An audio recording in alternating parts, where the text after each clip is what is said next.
This episode is brought to you by Nordstella from the team behind NordVPN.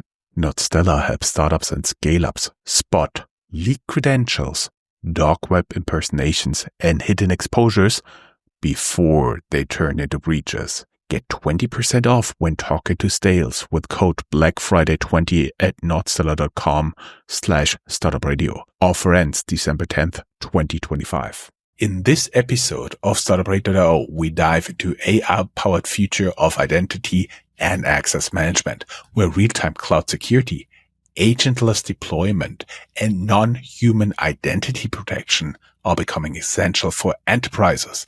If you're a founder, CISO, investor, or enterprise IT leader navigating the zero trust area, this conversation with UnoSecur's CEO will give you a front row seat to how the next wave of identity threat detection, cloud compliance, and SaaS security innovation is being built in Berlin, and where every B2B SaaS startup should be paying attention.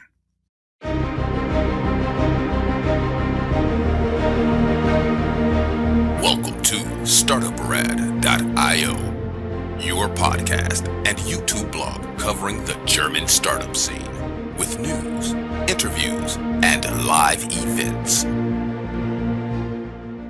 Today, I'm joined by Santhosh. How to pronounce your family name? I would say Jayaprakash. No, it's Jayaprakash. Jayaprakash. Jayaprakash. Sorry for butchering your name. The founder and COO of UnoSecure, a Berlin-based cybersecurity startup that's rethinking identity security in the age of AI, because every AI can more or less impersonate a person. Santhosh is no stranger to the challenge of cloud security. Before UnoSecure, he built and scaled Anker Cloud, helping enterprises transition to the public cloud. But it was during those engagements that he spotted a critical vulnerability nearly every company ignored: the chaotic sprawl of user identities across cloud environments with no unified system to manage them securely. That realization led to UnoSecure, an agentless identity security platform that now helps companies detect real-time threats, manage non-human identities, and automate AIM risk remediation across AWS, Azure, and beyond. Backed by 5 million seed round and already trusted by major enterprises, customer UnoSecure is quickly becoming one of Europe's most exciting deep tech security startups, and Santhosh is the visionary leading the charge. Welcome. Thank you so much for the kind invitation, Joe. Totally my pleasure. We already heard a lot about you. Let me start with the first question. Can you tell us a little bit about your personal journey, and how did this, as a founder, lead to the creation of UnoSecure? We had a little bit teaser in the intro. So, I'm Santhosh Jayaprakash, and I'm from India, but been in Germany for the last 7 years. This is my third venture, so I'm not a rookie entrepreneur, I should say. This is been 18 years in IT infra. I started my first company in 2015. It was called PowerUp Cloud, very early in the game of cloud data AI. So I built a company called PowerUp Cloud, based out of India, scaled it to Singapore, then to US, then to Netherlands, and then got acquired by a large NASDAQ listed company.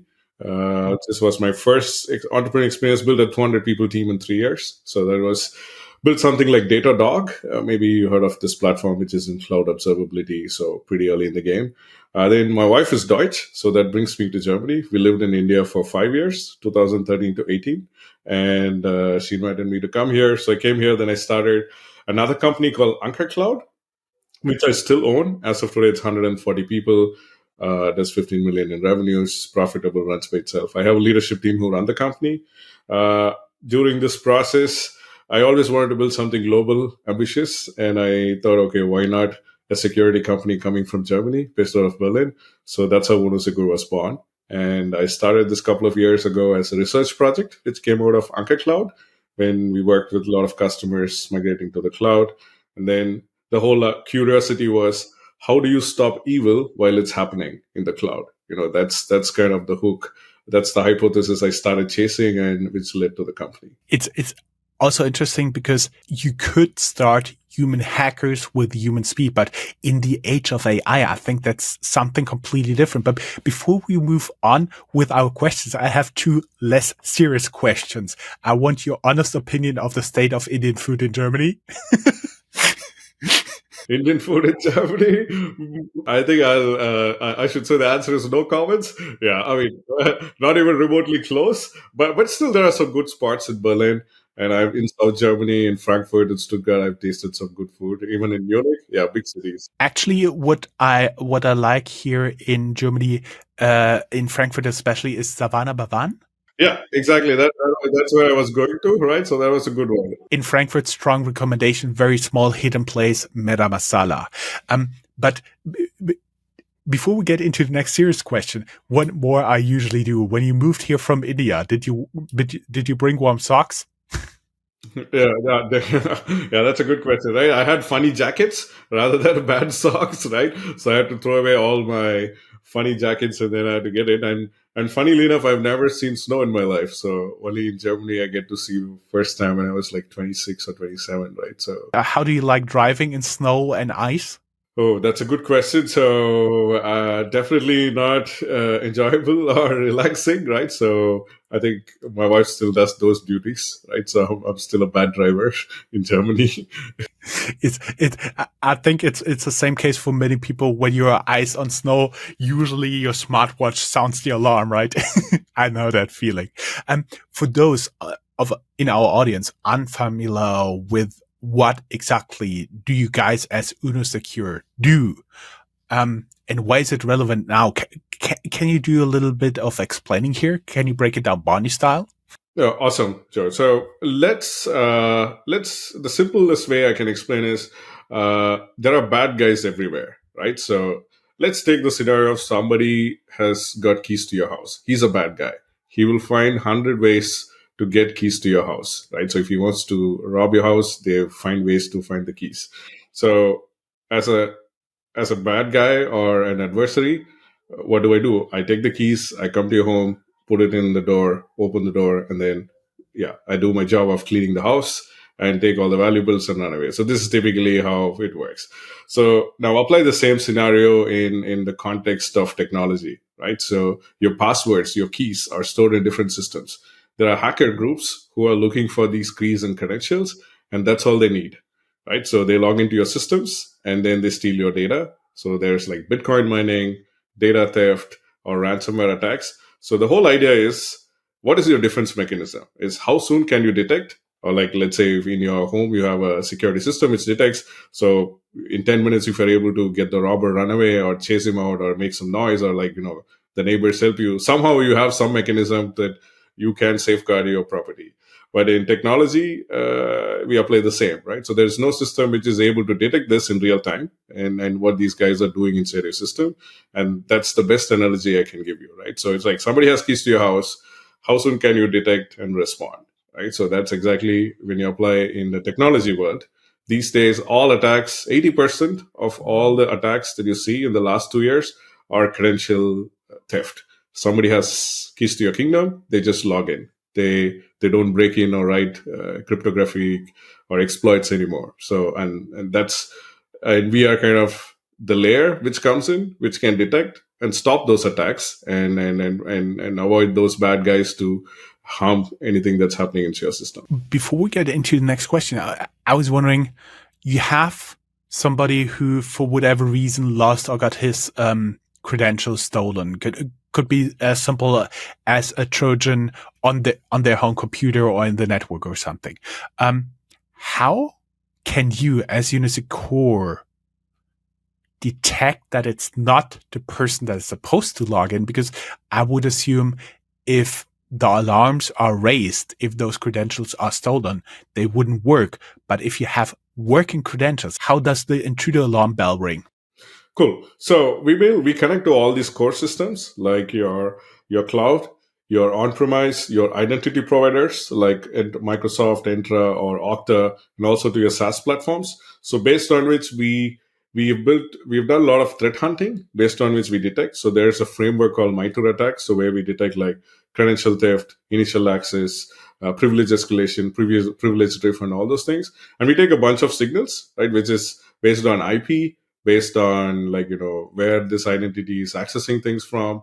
And there are multiple signals that we create, or we call it the risks. And based on all those combinations, we create an issue.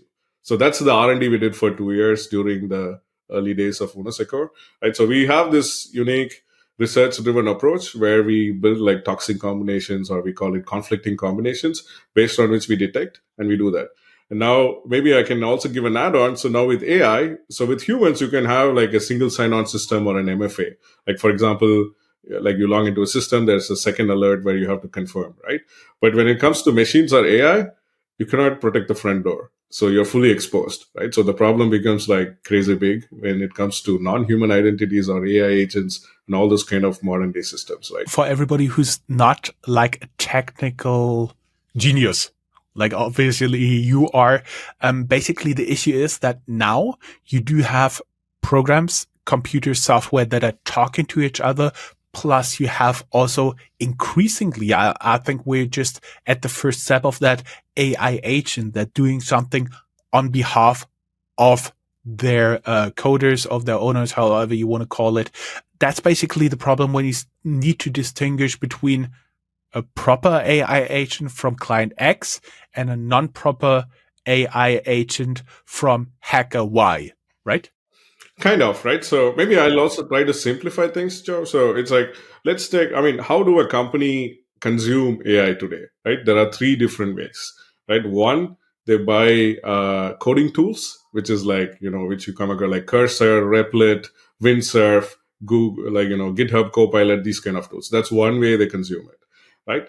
And second, they buy, their internal teams built using Anthropic or OpenAI frameworks, right? So basically like Claude or, all those kind of tools. And the third way is all the SaaS platforms selling their own agents, like Salesforce agent or ServiceNow agent. So these are the only three different ways today's companies consume AI, right? Or like, there's no other way they do it. Now, if you speak to a security team or the C-level folks, now, how do they authenticate between each other? What are they doing? There's absolutely no clue. Right. So that's where we come in. Right. So now how do they authenticate? What kind of permissions they get? What kind of access they have so that they can form? And this is the future, right? So we are building it for the future, right? So these are some of the problems we solve with AI because currently there's no mechanism existing first. And even if companies like, Okta and others are like coming up with authentication protocols, but then you have MCP or like, from a layman's standpoint, how do you even have view into what these identities are doing? Like, what are these agents doing? How are they authenticating with each other? What kind of access they have? Are they overprivileged, or do they have more access than what they need to do their jobs? Or if an attacker comes in, how do you even detect that? Okay, it's really Joe or somebody behaving like Joe, right? So all those kind of scenarios is what we kind of do with UnoSecure. Mm-hmm. Yeah, and thing is, I do see the challenge for the future for everybody. I was wondering, what was your aha moment when you realized identity was the new security parameter here? Yeah. So in the realm of the modern day, right? So if you look at back in the day, it was network was the perimeter, right? So in some years ago, then it became all the infrastructure, and now it's the identity because almost every system, all you do is log in, right? So now logging into a system is just you use some kind of let's say an authentication mechanism to get into the system. The wow factor here is that okay, now you like if you're a big company, you have like different systems. Now for a CISO, I don't know what I don't know. That's their problem. They don't have a vantage point visibility of what's going on in all these different systems. Though they have different tools doing different jobs like app security, product security. Identity was 3 years ago still an IT team's problem, not a security problem.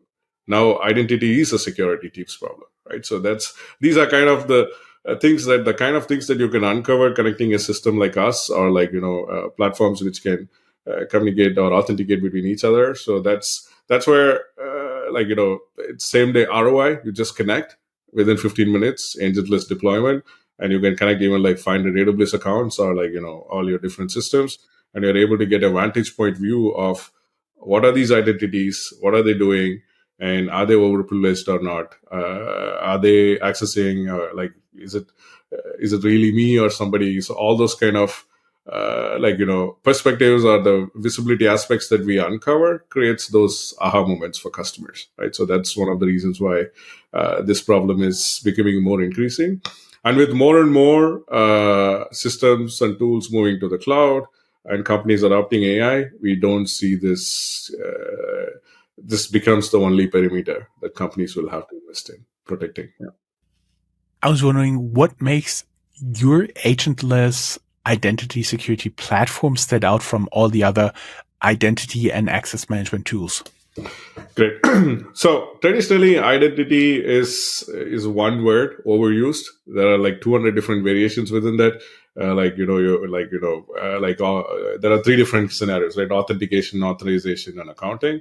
So we come in after somebody logs in, right? So we don't protect the front door. So there are companies like Microsoft, Okta, and others who really master the game.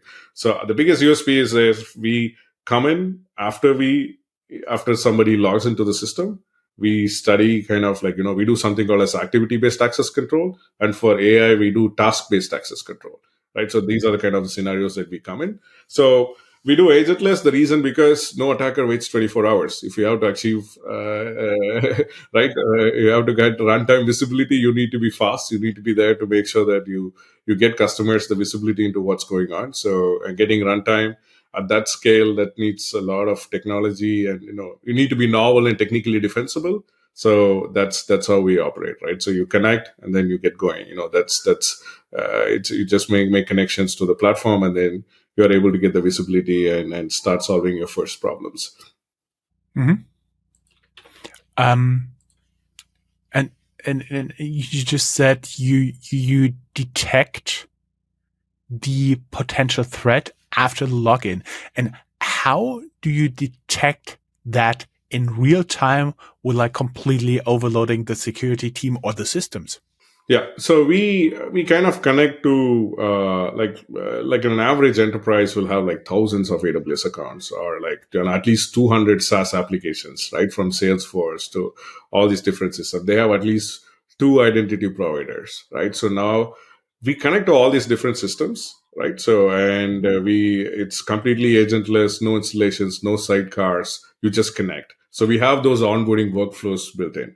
So we set up a tenant for a customer, and they can make connections. We take only read-only writes, right? If they use our SaaS platform, and immediately the data starts coming in. So we consume only the metadata, right? So we don't get into the PI or the sensitive side of things. We kind of consume those logs. So through which we are able to bring those correlations and visibility for the customers. So you just makes connections through different onboarding workflows that we have built. And there is no installations, no sidecars. There's nothing that customers will have to do other than that. So we set up a tenant. So getting started is super fast. We made that very easy for our customers. Very fortunate, especially for the non-technical guys like me. For our audience, I was wondering, do you think identity sprawl across platforms is the number one security risk enterprises face right now? Or are we overestimating it? Drop your take in the comments. Have you seen this problem in your organization or portfolio companies? We've been talking a little bit about theory here, Santhosh, even though a lot went already over my head. But can you walk us through a real-world use case, perhaps in fintech or healthcare, that do protect especially sensitive data where UnoSecure made a critical impact? Cool. So we have a lot of customers in the financial services, a lot of banks. Some of our banks, we have even production banking customers. We work with a lot of healthcare, and these are the 2 most regulated industries, right? So with finance and health, when it comes to, and for them, regulators are not fun, right? So if you speak to any CISO, and then how do you manage the data? So it's not the easiest jobs they have. Now, in all the scenarios, 80% of any kind of issues they come across is all identity related, right? So every auditor wants to know, how is Santosh using his access? What did he do in the last 6 months? Did he have access to this or not? How do you get all this information, right? So this is a tedious work, and I'm just giving you one simple example of what's going on in such companies. So we have a lot of customers, especially when it comes to healthcare or like banking, like ISO, SOC 2, NASD, now these days DORA, and all those kind of compliances that comes up with. 80-90% of the questions are identity related. And there is like if you look at OWASP top 10, I don't want to go super technical, but OWASP top 10 is like the top security issues, right? So the number one spot has been identity for at least, I think, at least for the last 7 years, right? So it's still not solved, right? So that's kind of the opportunity we go after, right? Because it's the pain is so big. Customers face it day in and day out, and then skill gap is also big, right? So big companies, if you look at them, how do you it becomes a siloed problem. They have like different tools. Currently, everybody has invested in authentication and identity management, but the missing piece is identity security. They don't have toolings which helps them in achieve the identity security that protects their sensitive data, right? All the PII and all the different kinds of data. That's kind of where we come in, and we have customers who use us for multiple purposes. We have more than 40-45 different use cases that you can achieve out of it, starting from a simple visibility to even auto remediation, right? So all these kind of different scenarios we help customers. We have reduce their identity sprawl. We have increased some of their engineering and feature velocity because they could govern just-in-time access and just enough privileges for their engineers. Nobody needs admin rights. You come across multiple scenarios in different customers. Healthcare and financial services, banking are some of our from UnoSecur's sweet spot, and these are the kind of customers that we work with currently as well. Mm-hmm. Before we move into market and the business model, I was wondering, how often do people or AIs attempt to hack your week? Yeah. So, I mean, he's smiling. A lot of people will just listen to it. That's why I need to tell them he's smiling. So I think AI. So AI is good. I mean, there are also bad guys using AI. So definitely, bad guys using AI is these days more than less, right? So it's easy for them, as I said. So if you go to a lot of companies suffer. Like, for example, there's this concept called info stealers. I mean, if you Google it, you'll see it. That's a very common way that people use. And then they use AI for social engineering, phishing kind of attacks, right, to grab credentials so they can get into system. So there are AI-driven, like security companies helping with prompt injection, LLM jacking, and these kind of, like if you look at Israel, US, or India, US, there are a lot of companies which are doing that. But still, identity takes the front seat, right? So with AI, again, it's going to be identity. Yeah, AI can be used for good and for bad, but off late, there's a lot of bad guys using it, and they've been pretty successful with it. Maybe I'll put it that way. You didn't give us a number. So, I mean, it's like, I would say at least 40-50% of attacks that you come across are like some kind of like even these days we came across one scenario where there was a DDoS attack.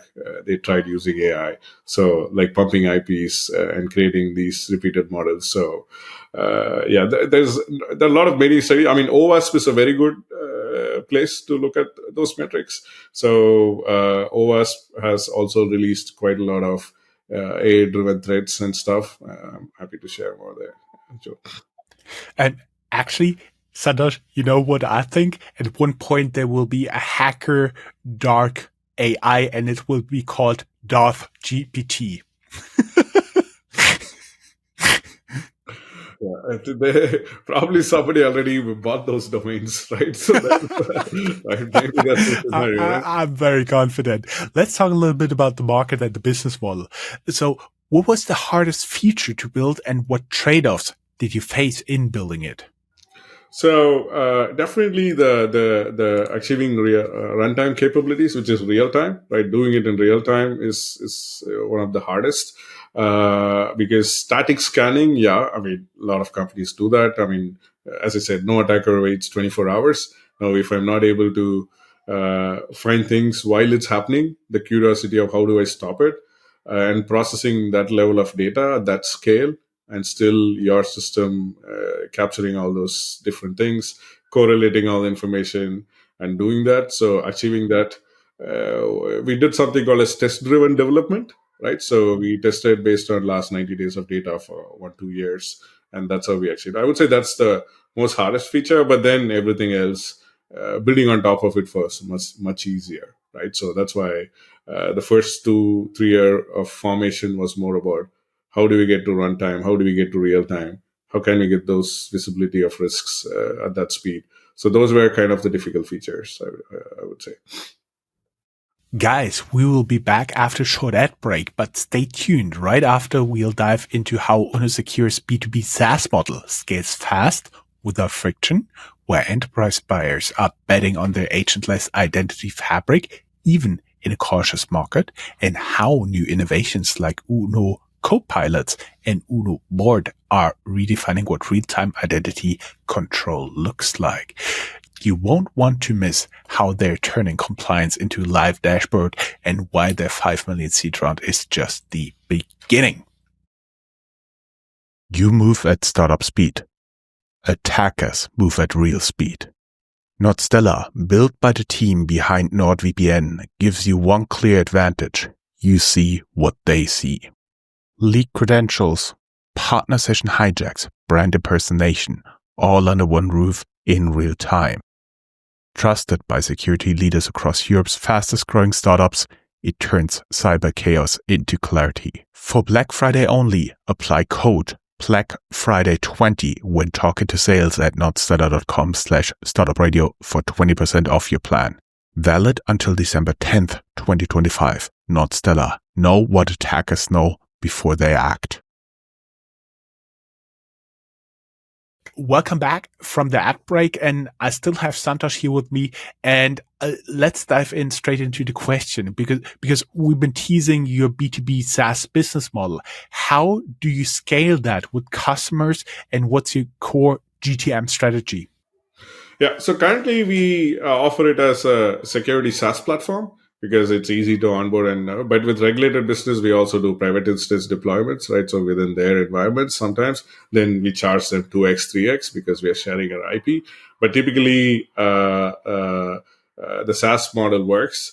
And even if you look at AI companies, all the AI ones are also subscription models, right? So so this model is scalability. So we charge based on number of accounts they connect to the platforms, like number of connections they make, instead of number of identities, because humans you can measure, non-humans you cannot, right? Because some engineer will create something and then it's there in the system. So there's no way. So our pricing works based on the number of connections organizations make to the platform, and it's scalable. I mean, even the largest retailer in the world is one of our biggest reference. So if we are able to handle that scale, I think we can handle anybody's scale.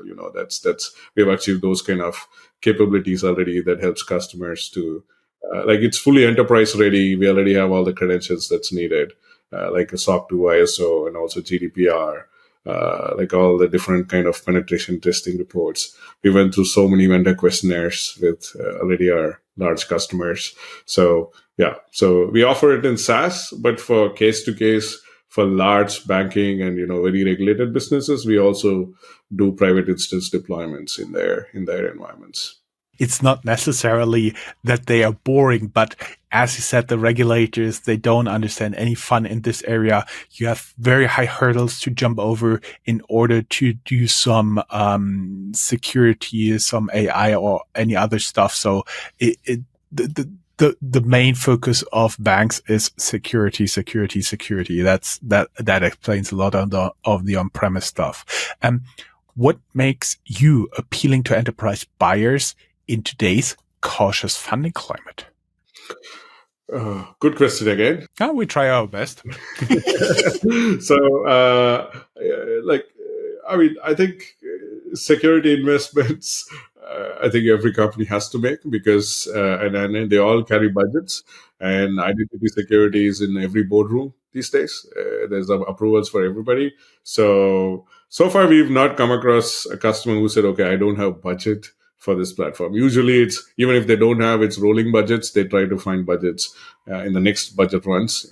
With enterprises especially, they have 12-month financial ratio. So you start a POE, and then if they, I mean, based on the ROI and the business case that we could build, they always find budgets for the next years. And when it comes to identity security, I mean, even 2 years ago, it was a lot of education that I had to do. Customers didn't understand because they'll say, hey, I have cloud security platforms. Why do I need you?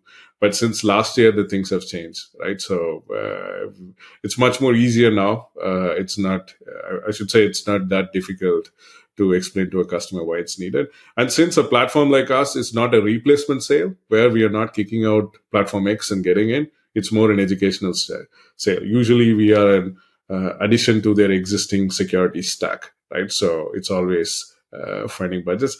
Definitely the funding climate is difficult in the market, but generally customers have budgets for security because they have to invest, right? So that's why after AI, security is kind of the hottest market in the world, right? So like if you look at all the VC funding, probably not in Europe and DACH, but if you look at US and Israel, almost security companies raise the most after AI companies. Totally makes sense. If you have seen once the damage a hack could inflict on any company, and if you're a smaller company, that can mean the end of your existence as a company. Let's talk a little bit. Yep. If you look at, I mean, the recent one I can share is Salesforce, right? So, I mean, there was a sales loft attack 6-7 weeks ago, even a lot of big companies across the globe. There were 700 companies affected because of this one single issue. This was based on a non-human identity. And this is something that UnoSecure covers by itself as a feature. I don't want to know how much damages and missed revenue this generated, but let us go into growth and vision. As we already said, you raised $5 million US. What are your immediate priorities, and where will you be as a company in 12 to 18 months? So, I mean, we are doing we did a seed round early this year, right? Somewhere around March. Since then, we've been focusing on hiring and sales, right? So we are purely doubling on everything that we are doing. So we have onboarded a lot of new customers, and we have a clear GTM plan. So the immediate goal is that we raise a Series A, right? I think we are close to getting there to kind of raising our next funding round. And our biggest vision is, how can we become a category winner? There's no clear category winner in this space yet, and why not that be us, right? So that's kind of the big vision we carry. And and we are a Berlin-based, Germany-based security company, and not many have pulled this off. So our goal is to already go consecutive markets, and big vision, right? So we are nothing pretty ambitious. We already have international customers, and we are going consecutive markets. The end goal would be, how can we be the category winner, right? So that's kind of the big vision. Santhosh, you've hinted at AI copilots and Uno board. How do these innovations change the security game? Oh, great. So this is the future of UnoSecure, right? So, I mean, with more and more companies and organizations and everybody using AI, and with so much push in enterprises towards adopting AI, though it's all at POCs today, in the future, we expect this to go mainstream, right? So for us, we need to stay relevant, right? And we are building for the future. So these kind of features are going to help customers to secure their AI, and especially from an identity angle, as I said before, agents to agent authentication and task-based access control, just-in-time permissioning for these kind of agents, and what kind of access do they need to do their tasks, rather than giving them an admin right, which they would easily leverage, right? So all these kind of scenarios. So that's kind of what we are working on. We are also working on converting a SaaS platform into an agentic platform, so it can be more conversational for customers as well. But when it comes to security, it's still a lot more visibility that customers need rather than just conversations, right? So, and then we have something called as a findings database that we have built, where we bring all this vantage point view, and there are a lot of AI features that we have planned. For example, in the future, we are expecting we will launch an agent which will automate an IAM engineer's task. And these profiles are very sparsely found in the market, and companies struggle to hire these talent. For example, how can an agent do the task of enforcing least privilege? How can an agent do lifecycle management of an identity? So you'll be lodging all those independent agents, which will be doing separate tasks and helping those IAM engineers and security analysts to improve their identity security posture. Mm-hmm. Mm-hmm. For our audience, Santhosh is talking a lot about AI in cybersecurity, but our audience, I would be curious, guys, do you think AI will solve more problems or create more problems in cybersecurity? Comment down here in the show notes. Santhosh, what's your long-term vision for UnoSecure? Could this become the next category-defining security company? Yes, as a founder, that's my ambition, right? So, and definitely, I mean, we have the right team, we have the right structure, we have the right kind of audience that we are going after.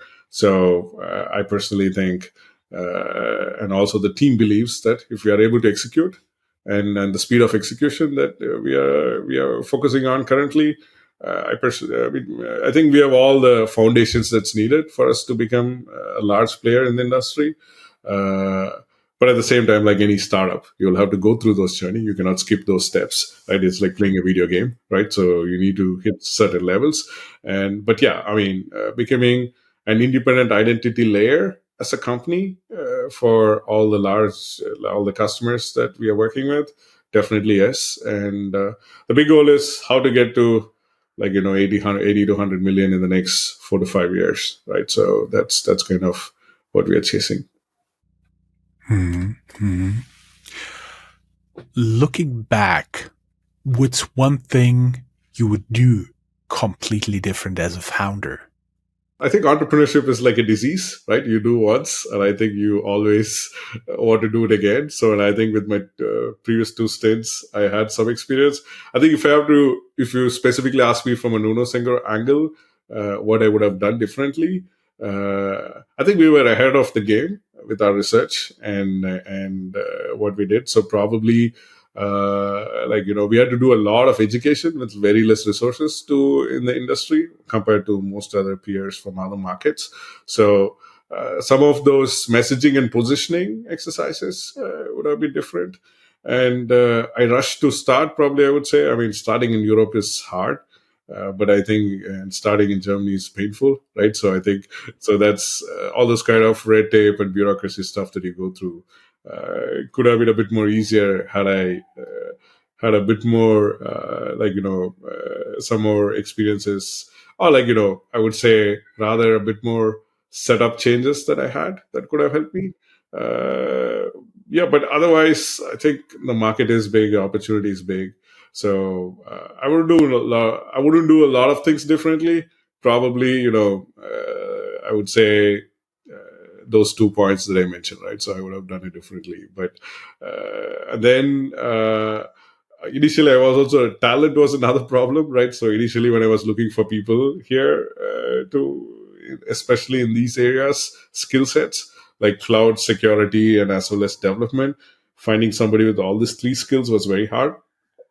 So that also delayed a lot of R&D that I wanted to do. Then I started a team in India, in Bangalore, that kind of accelerated some of my stuff as well. So a lot of learnings, right? So if I start again, definitely I'll apply all these learnings. And when you come to Germany, bring warm socks. Absolutely. Getting into one of the last questions here. What's your boldest prediction for identity security by 2030? Something few people right now see coming. So I think this will be the number one security investment that companies will make in the coming years. And I think this is going to be the biggest, right? So identity is taking over. And now when agents, like protocols like MCP or Google's agent to agent, kind of all those things become more mainstream, I think the investments in this space has to happen. So I think this is now currently the number one investment customers are making. I think in the future it will be the same, right? So by 20 to 30, this will still remain an unsolved problem, right? So that's kind of the prediction that I can make. And I think there are studies that says with agents, this problem is going to be 40x more. So 2030 is not very far, right? So that's gives us a lot of problem solving and a mission that people should chase to solve. Yeah. Mm-hmm. Let us get to the conclusion with the usual questions. Are you open to talk to new investors? Definitely yes. Definitely yes. We link down here in the show notes your LinkedIn profile so people can reach out to you directly. And of course, the second question, are you looking for smart people to join UnoSecure? Also, yes, definitely. We are hiring currently for different roles across Europe. And we will also enter US. So there's a lot of open positions that we want to fill. Mm-hmm. Awesome. Santhosh, thank you very much. It was a pleasure having you as a guest. Hope to have you back soon. Thanks, Joe. Likewise. And thanks for hosting me. My pleasure.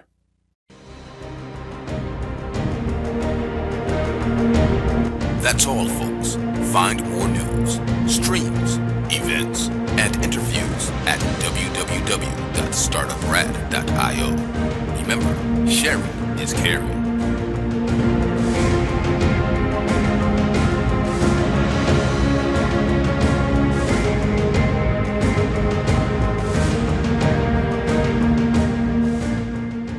Thanks to Nordstellar for supporting this episode. Built by the NordVPN team, Nordstellar helps founders take control before threats escalate. Visit nordstellar.com/startupradio and use code BlackFriday20 for 20% off when talking to sales. Nordstellar, proactive protection for founders who think ahead.